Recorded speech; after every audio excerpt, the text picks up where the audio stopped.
the advance to the eighth to Kyle at the plate. You came in like you're a little bit angry there when you went to. Yeah, you know. Kind of what been happening there. Yeah, it's just we had to lead the whole game, and you know our hitters been battling all season. You know they come out and fight each and every day, and as a pitching staff, you know trying to come out there and just fight for them. You know have their backs while they have ours at the plate.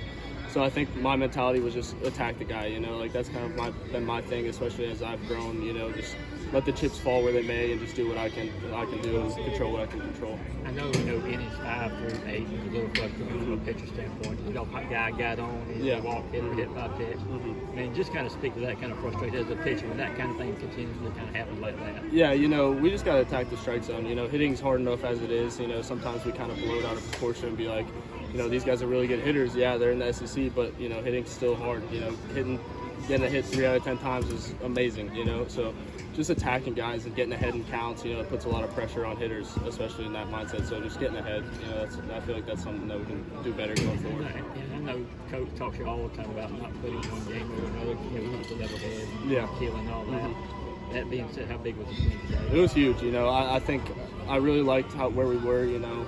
From a spirit standpoint of our team, I feel like we showed up today with a good spirit. Everyone was ready to go. So, you know, I'm excited what the future holds, and I think this is a huge turning point for us. Coach always talks about last 3 outs, hardest to get. What was your mentality in that moment? You know, just like I said, like control what I can control to some extent. You know, fill up the zone. If they get a hit, so be it. You know, they hit one right back at me, and then they hit a screecher. You know, right to Trey King, who's sure with the glove. So wasn't worried. Just you know, let the defense play behind you. Don't try and do too much, because then that's when it gets out of control.